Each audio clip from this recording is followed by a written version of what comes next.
Bueno, muy buenos días con todos. Hoy vamos a tener la presentación de nanofarmacología. Y hago un pequeño preámbulo, es una interpretación que le hemos dado a los productos de la línea Dr. Reykjavik en función de poder cubrir un mercado adicional, que es el mercado de los médicos convencionales. Como la mayoría de todos ustedes conocen, pues existen dos tipos de médicos: los médicos convencionales, que son los que son la mayoría, los que tenemos pues en el país y en el mundo, y los médicos integristas. Para los médicos integristas conocen perfectamente los productos Reykjavik, qué es, cómo funciona, qué es la homeopatía, qué es la disolución, dinamización, etc. Pero el tema para los productos, para los médicos convencionales, es otra historia. Entonces, nos hemos dado la tarea con el ingeniero Diego Escobar de ajustar en función de la verdad de un mercado hacia el otro. ¿Para qué? Para que sean más comprensibles hacia este otro gran mercado y de alguna manera pues ir hacia ellos a buscar la prescripción. Bueno, nanotecnología. Obviamente es un tema de innovación, no es muy nuevo, ya se viene hablando de nanotecnología hace muchos años, más de 20 años, pero pues ya hoy por hoy está más al alcance de nosotros, es un poquito menos esotérico, menos fantasioso, porque pues se habla de ello ya todos los días en diferentes ámbitos de la vida. ¿Qué es la nanotecnología? La nanotecnología, el estudio, diseño, creación y síntesis, manipulación de las materias, aparatos, sistemas funcionales a través del control de la materia. En resumido, escoger la materia y a través de técnicas llevarlas a dimensiones nano, a dimensiones ultra mega diminutas. ¿Cuánto mide un nano? Un nano mide una 10.000 millonésima de un metro. Entonces, imagínense que tienen 1 centímetro partido en 1 millón de partes. Es una parte muy, muy, muy minúscula de la materia. Pero la tecnología ha permitido que esas diminutas estructuras pues lleven información. La nanotecnología obviamente pues ha generado diferentes campos y pues muy puntualmente para nosotros está la nanociencia. Se ha desprendido ya hoy por hoy la famosa nanomedicina, que es simplemente cogen la nanotecnología y adaptan equipos, tratamientos, inclusive medicamentos para procurar la salud de las personas, de los individuos. Simplemente es modelar toda la tecnología que se ha venido utilizando y aplicarla a las ciencias médicas.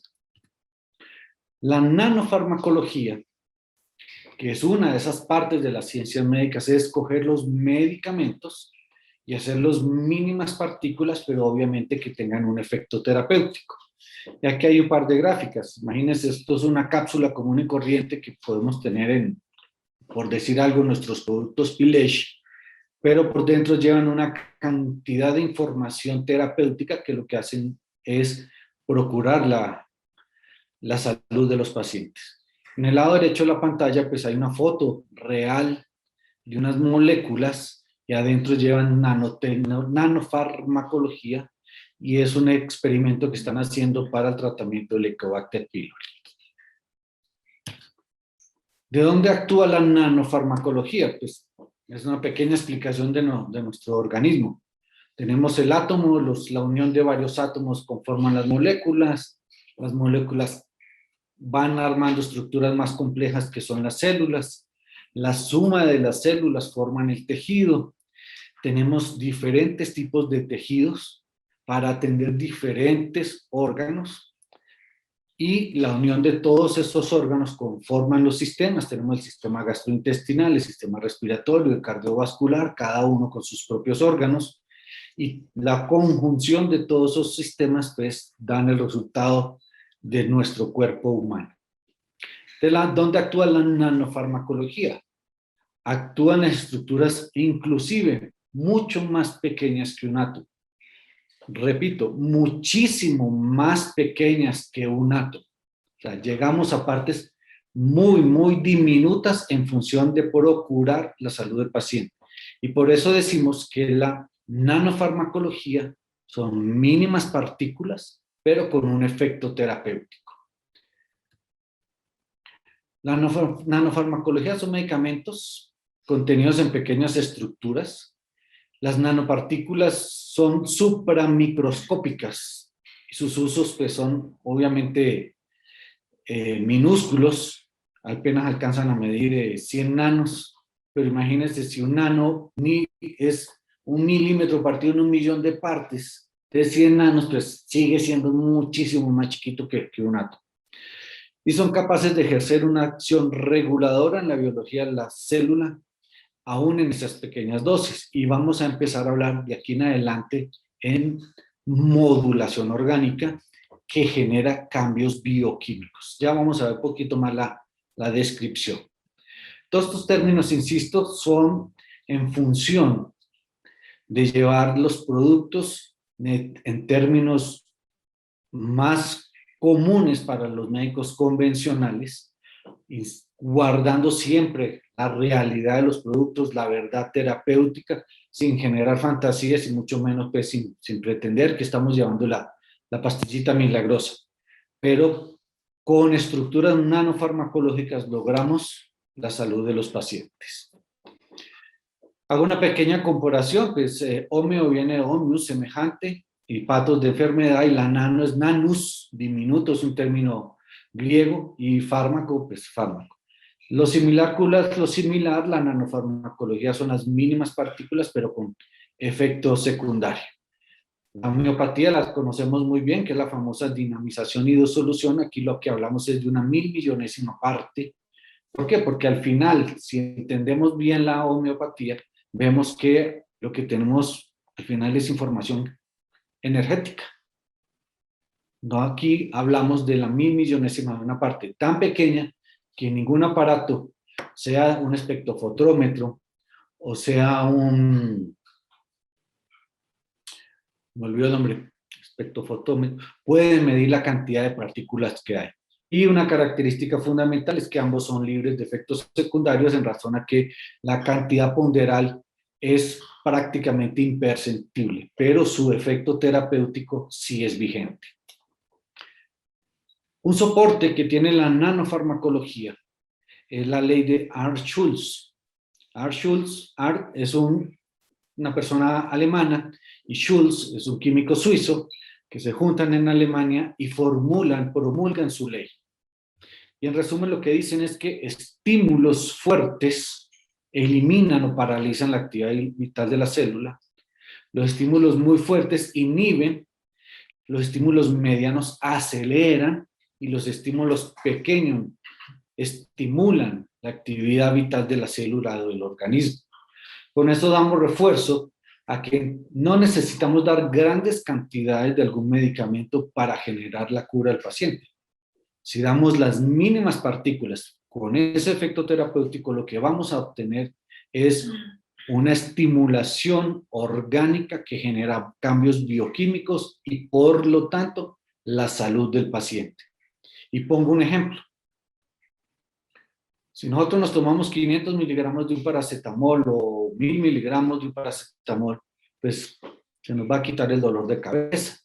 Pero si nos tomamos 3 litros de un paracetamol, o sea, estamos estimulando exageradamente el organismo, lo que vamos a generar es una falla hepática y seguramente el paciente va a morir. ¿Por qué? Por una intoxicación, porque tuvo tanto estímulo que llegó a la parálisis de la actividad vital del organismo o de la célula.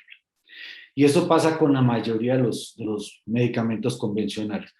Entonces, este concepto de la nanofarmacología, donde cada vez se procura darle menos síntesis química a los pacientes, pues cae perfectamente y se sustenta de manera científica y con evidencia a través de la ley de Art-Schulz. Un pequeño recorderis sobre los productos Reykjavik, pues cumplimos con las normas europeas, tenemos garantía de nuestros insumos. La nanofarmacología, insisto, esta es la definición, es una pregunta que ustedes siempre tienen que saberse en el momento. Mínimas partículas con efecto terapéutico. Nada más. ¿Qué es la nanofarmacología? Mínimas partículas, pero con eficacia terapéutica. Esas mínimas partículas pues, no tienen ningún efecto sobre las mujeres embarazadas y es apta para niños, inclusive pues, se les puede dar a pequeños neonatos. Un punto muy importante para explicar la nanomedicina y es que ¿de dónde se originan nuestros medicamentos actualmente? Entonces, tenemos que evolucionan de los tres reinos. El reino vegetal, el reino animal, inclusive el mineral y el bacteriano. El bacteriano prácticamente son las vacunas. Entonces, cuando uno le pregunta a un médico convencional que nos dé ejemplos del reino vegetal, pues realmente ellos conocen poco, no se acuerdan. Y esto es simplemente porque no hace parte de su práctica diaria y gracias a la industria farmacéutica multinacional, pues son términos que ellos prefieren evitar en explicarle al médico, porque entre comillas se pierde un poquitico de la fantasía de la nanomedicina y se pierde un poquitico los ejemplos o las famosas patentes o los famosos derechos intelectuales y pues claro, aquí entra también el poder del marketing. Entonces, por ejemplo, la tropa belladona da origen a la atropina. La atropina es un medicamento utilizado para el tratamiento de las arritmias cardíacas. La digitalis púrpura es esta flor morada que da origen a los productos digitálicos y son utilizados también en urgencias cardiovasculares. Y al final tenemos un árbol y se ve el tallo. Ese es el Salix alba, mundialmente conocido como el sauce. Y el sauce da origen al ácido acetilsalicílico, la aspirina. Otros medicamentos que tenemos de origen, que son muy, muy utilizados en los médicos convencionales, pero su origen es el animal. Por ejemplo, los estrógenos, que se utilizan para los métodos anticonceptivos y son extraídos de la yegua, o la insulina, que es extraída de la vaca o de la cerda, el cerdo hembra, la cerda. Son medicamentos de origen animal. Insisto, las multinacionales no cuentan esto, no les interesa, pues para tener entre comillas un poquito cautivo y de alguna manera sacarnos del mercado. Y hay unas letras inclinadas que es la Botrus jararaca. La Botrus jararaca es una serpiente originaria del Brasil, de la selva amazónica del Brasil, y dio origen al losartán, uno de los medicamentos más vendidos en el mundo hoy por hoy, hace parte de los blockbusters de los medicamentos en el mundo, ocupando creo que el puesto 7 o 6 de los medicamentos más vendidos. Medicamentos de origen mineral. Ahí tenemos 3 ejemplos. La calcita es extraída de una mina y da origen al carbonato de calcio que se suplementa para niños, adultos, mujeres embarazadas, etc. El sulfato de hierro da origen al sulfato ferroso, supremamente indicado en casos de anemia y para mujeres gestantes. Y al lado derecho tenemos la kieserita. Eso es otro mineral y da origen al magnesio. Esto, por ejemplo, son ejemplos que nosotros tenemos en nuestros productos de la familia Dr. Reckitt. Seguramente los compañeros que trabajan en la línea de homeopatías conocen muy bien qué productos tienen estos compuestos. Pero cuando uno va hacia la medicina convencional, pues le sirve para poner ejemplos. Y le hacemos una pequeña analogía. Le preguntamos, bueno, según estos nombres, doctor, el calibiche, ¿usted qué se imagina? ¿Que es un vegetal, un animal, un mineral? O la lachesis. Y resulta pues que obvias razones por las que ya he mencionado antes no las conoce. Entonces, les ponemos el ejemplo. Mire, la ignatia hace parte de nuestros productos líderes de la compañía, como el R14, y se utiliza en los cambios de comportamiento y de precio. La lachesis, doctor, sirve para tratar las cefaleas y el rubor y proviene del reino animal, y en este caso es una serpiente. Y el calibeach,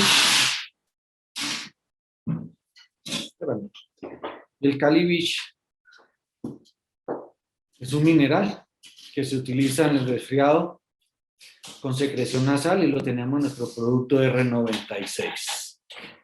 Y en la parte inferior hablamos de los órganos preparados y les hacemos el ejemplo con el tema de las bacterias o de las vacunas. Otro ejemplo, les preguntamos, bueno, mire la Botrus jararaca, que produce el sauce, que produce el sauce y la calcita. Y hay una pregunta que casi nadie conoce, y es, ¿cuál es la composición en el mercado farmacéutico entre un medicamento fabricado 100% en el laboratorio y versus medicamentos que vienen de cualquiera de los tres reinos? Y es que solamente el 5% de los medicamentos del mercado son 100% sintéticos. Tenemos el policresuleno. El policresuleno es un medicamento 100% sintético, que inclusive se desconoce el mecanismo de acción exactamente por cómo hace para revitalizar la cavidad vaginal. Pero el 95% del mercado que tenemos, de los productos que tenemos en el mercado, que pueden sumar alrededor de unos 1.200, 1.300 millones de dólares mensuales, vienen de estos tres reinos: el animal, el vegetal y el mineral. Por ejemplo, la metformina. Todos los pacientes diabéticos, todos los internistas, cardiólogos, diabetólogos, psicólogos, médicos generales conocen la metformina, pero no conocen el origen. Ustedes ponen en su Google origen de la metformina, les sale Galega officinalis. Es una planta. La verdad es que Merck nunca nos ha contado que viene de una planta y por supuesto nunca nos lo va a contar. Pero es una manera de nosotros poder generar en los médicos convencionales, tirar un tapete para poder entrar a hablar acerca de nuestros productos. Otro ejemplo, pues ya lo vimos en la presentación anterior, sobre el origen de los medicamentos. Hacemos una pequeña comparación entre la naturaleza de los medicamentos. El medicamento convencional son macromoléculas, ¿cierto? La macromolécula de la amoxicilina, del losartán, del omeprazol, por hablar de algunos conocidos, nanomoléculas que son las nuestras. ¿Qué hacen los medicamentos convencionales? Modificación física de la bioquímica del organismo. ¿Por qué? Porque ellos trabajan a través de los receptores. Pueden ser receptores dopaminérgicos, receptores del AT1, en el caso de los antihipertensivos, receptores de los mastocitos, en el caso de los medicamentos antialérgicos. En cambio, la nanofarmacología trabaja a través de la estimulación orgánica, generando cambios bioquímicos que conllevan a la salud de los pacientes. Los medicamentos convencionales se miden en miligramos o en gramos, los nuestros se miden en nanodosis. Entonces, cuando un médico me dice, oiga, ¿cuántos miligramos tiene? Doctor, no tenemos miligramos, tenemos nanodosis, nanogramos. Un nanogramo no se puede medir, es tan diminuto que no hay manera de medir. Ah, pero ¿y entonces cuál es la dosis ponderal del Yutucin o de la Petimax? Dosis ponderal, ¿cuántos mililitros le tengo que dar por kilogramo de paso del paciente? No, eso no funciona en nuestros medicamentos nanofarmacológicos. Hablamos de una dosificación de 5 ml, 10 ml o 15 ml, dependiendo de la edad del paciente, pero ese otro tipo de mediciones que son comunes en los médicos convencionales no se utilizan. A veces, y digo a veces después de tener una experiencia de más de 2 años, preguntan, pero realmente no es una dificultad, porque para un médico convencional, hablarle que el medicamento, no está hablando de Reykjavik ni el origen alemán, ni simplemente hablarle de que un medicamento tiene una eficacia terapéutica a través de la modulación del órgano, por aquí generamos gracias al medicamento y casi, por no decir ningún efecto secundario, para él llama la atención y provoca interés. Los medicamentos convencionales normalmente no se pueden combinar con diferentes principios activos. Y digo es que, primero porque son macromoléculas, ustedes terminan siendo unas tabletas gigantes o unas cápsulas gigantes y termina el paciente atragantándose. Y otros porque generan incompetencia entre ellos mismos. Entonces, por ejemplo, uno no puede dar un AINE, es decir, un analgésico común y corriente con un producto antirreumático. El uno le quita el dolor, le quita el otro, le quita la inflamación, pero son competencia a nivel gastrointestinal y se inactivan. Los nanofármacos sí podemos hacer esa combinación y por eso nuestros productos tienen 6, 8, 10 componentes, nanocomponentes, que permiten estar bajo una misma forma farmacéutica. Puede ser tableta, puede ser jarabe, puede ser crema, pueden ser gotas. Y los medicamentos convencionales, pues, si hay exceso, lo más seguro es que tengan un efecto tóxico. Los nanomedicamentos no tienen el efecto tóxico porque son mínimas partículas, mínimas. Tendría el paciente que tomar grandes litros, pero muchos litros para tratar de tener algún intento de toxicidad. Entonces, prácticamente sin efectos secundarios, eso es una de las grandes bondades de la nanofarmacología. La ley de Arch-Schultz, me voy a permitir repasarla porque creo que es uno de los esquemas más importantes con los cuales nosotros podemos soportar en la medicina convencional. Exageradas dosis intoxican. Grandes dosis frenan la actividad del organismo. Medianas dosis aceleran la actividad, es decir, procuran la recuperación, y las nanodosis estimulan la recuperación del organismo. Les presento a un personaje que se llama Paracelso. Paracelso, en otros términos, y hace varios siglos atrás, formuló la ley de Arch-Schultz, pero en otros términos. Todo es veneno, nada es veneno, solo la dosis cuenta. Entonces, si doy mucho medicamento, puede ser que termine intoxicando o envenenando al paciente. Es una de las maneras de también mencionar que no es una historia reciente del siglo pasado, de 1830, 1840, sino que inclusive siglos atrás un sabio lo explicó. Ese mismo principio de todo es veneno, nada es veneno, ese mismo principio de la ley de Arch-Schultz, el doctor Samuel Hahnemann,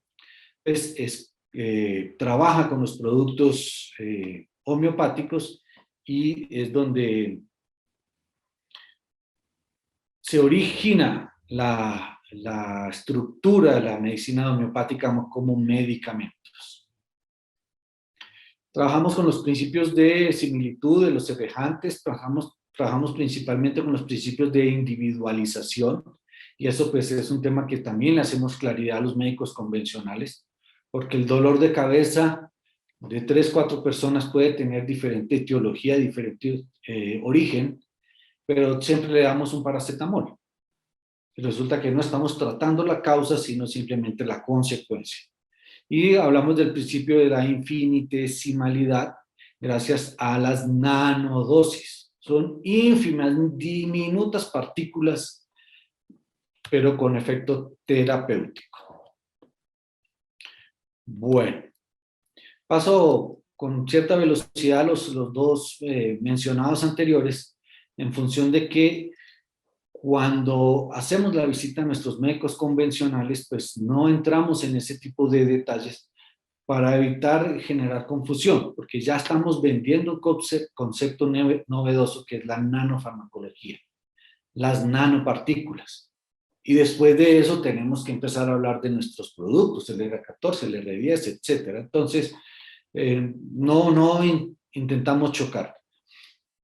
Si hablamos de la nanodosis, ¿no es cierto? Pues que tiene un principio guardando una proporción en función de la disolución y de la dinamización, que en términos de la homeopatía pues se conocen bastante bien, ¿cierto?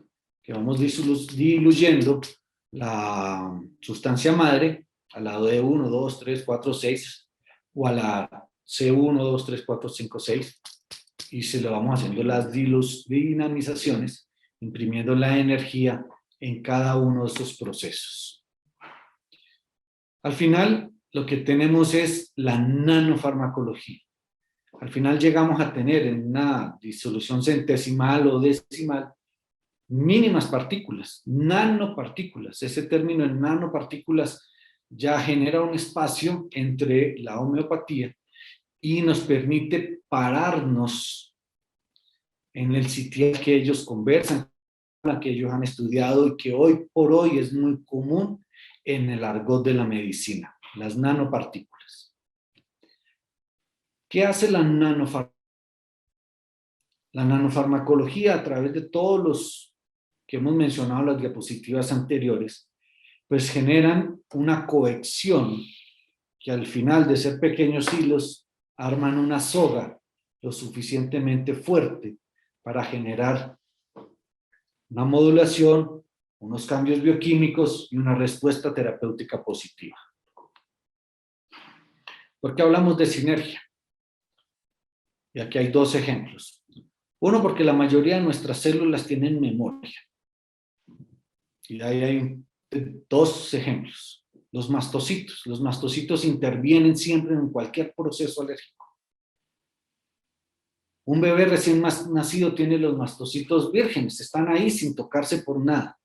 Pero en la medida que el bebé empieza a respirar, desde sus primeros segundos de vida, y en la medida que va creciendo y se va exponiendo a otros agentes, toca el piso cuando gatea, huele flores cuando pasa en un jardín, de pronto si se da un paseo por el campo, no importa que tengas 2 años, 6 años o 2 meses, pues huele ya la hierba o huele las flores, y todos esos alergenos van impactando los mastocitos y se va fortaleciendo el sistema inmunológico. Entonces hay una memoria inmunológica y la nanofarmacología actúa también ahí. Lo que hace es fortalecer esa memoria inmunológica para que a futuro, cuando el paciente reciba esa estimulación externa, no reaccione de manera agresiva. Los factores anticuerpos del factor RH también es un tema de un ejemplo de por qué hay memoria inmunológica. Los adipocitos. Los adipocitos son las células de grasa. Todos tenemos células adiposas, nacemos con ellas. Pero hay unas personas que cuando inician sus primeros años de vida, por la dieta que tienen en el organismo, desarrollan mayor predisposición a la acumulación de la grasa. El hígado, los hepatocitos. Los hepatocitos son unos autorreguladores del organismo porque sirven para identificar lo que son toxinas y nutrientes. Algo muy, muy importante en la nanofarmacología es que el medicamento no actúa por un impacto ponderal, y lo mencioné hace un ratito, pero creo que la gráfica de la piedra golpeando el agua es mucho más clara. Cuando trabajamos con medicamentos convencionales, tiramos una piedra grande al borde del lago y se hace una gran ola y hasta salpica. La nanofarmacología lo que hace es generar estímulos en el organismo, en ese órgano afectado. Al final terminará llegando y no rebota más y se hunde, pero lo que hace es generar frecuencias orgánicas, moduladoras, que dan cambios bioquímicos y por lo tanto hay salud. Hay una estimulación para recuperar el equilibrio. Y aquí utilizamos otro ejemplo. Cuando tiramos una piedrita, claro, de pronto ella se hunde, pero se generan unas olas. Esas olas son la frecuencia con la que se va modulando el órgano. Pero llega un momento que van perdiendo impulso, van perdiendo dinámica y hay que volver a tirar otra piedrita. a las 4, 6, 8 horas, dependiendo pues de la patología del paciente. Y volvemos a generar esas ondas, volvemos a generar esa modulación orgánica. Por eso nuestros medicamentos requieren de tirar una piedrita cada 8 horas, sean en gotas o sean en tabletas o sean en cucharadas. ¿Para qué? Para mantener la modulación orgánica. No tiramos una sola gran roca, que sí, va a levantar muchas olas, pero a esperar hasta el otro día. Lo que hacemos es evitar, primero, una estimulación muy fuerte, por lo tanto, pueda conllevar a una intoxicación, ley de Archulz, y lo otro es estimular el órgano de manera permanente para que él se recupere a través de los cambios bioquímicos y el paciente alcance la salud. La sinergia farmacológica también nos permite trabajar en varios ámbitos. Podemos dar una dosificación aguda. En el caso del R14, sabemos que podemos dosificarlo inclusive hasta cada hora, cada 2 horas. En el término convencional, nosotros utilizamos cada 8 horas, pero sabemos que por ser nanodosis, el riesgo de intoxicación, así se lo tome cada 2 horas, no va a pasar nada. Por lo tanto, podemos utilizarlo en tratamientos agudos y con mayor razón podemos utilizarlo en tratamientos crónicos, tratamientos artríticos, tratamientos menopáusicos, tratamientos de estimulación cerebral. ¿Por qué? Porque hay mínimas partículas que puedan generar alguna intoxicación, lo que no puede pasar con los medicamentos convencionales, que al final de los finales, en una patología crónica, terminan habiendo depósitos de medicamentos en microcristales y pueden afectar ese órgano al cual se está pretendiendo generar recuperación. Un ejemplo, el omeprazol. El omeprazol es muy bueno para tratar la úlcera, pero el uso indiscriminado del omeprazol por tiempos prolongados puede terminar en un cáncer. Entonces, eso no pasa con la nanofarmacología. Hablamos también de es que gracias a que son mínimas partículas, podemos utilizar varios componentes para abordar la patología. Y lo mencionamos hace un rato, los macrocomponentes, las macromoléculas de la medicina convencional, pues terminarían haciendo medicamentos muy grandes, imposibles de ingerir, lo que no tenemos con la nanofarmacología.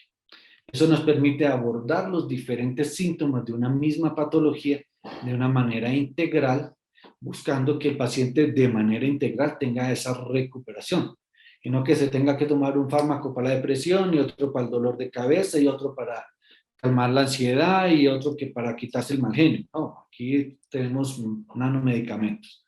Lo mismo nos puede pasar, por ejemplo, con un R30 atemarón, donde tiene 12, 13 componentes y cada uno actúa de manera indistinta sobre la misma lesión. Uno es antiinflamatorio, el otro es analgésico, el otro es cicatrizante, el otro tiene funciones antibióticas, etcétera, etcétera, etcétera.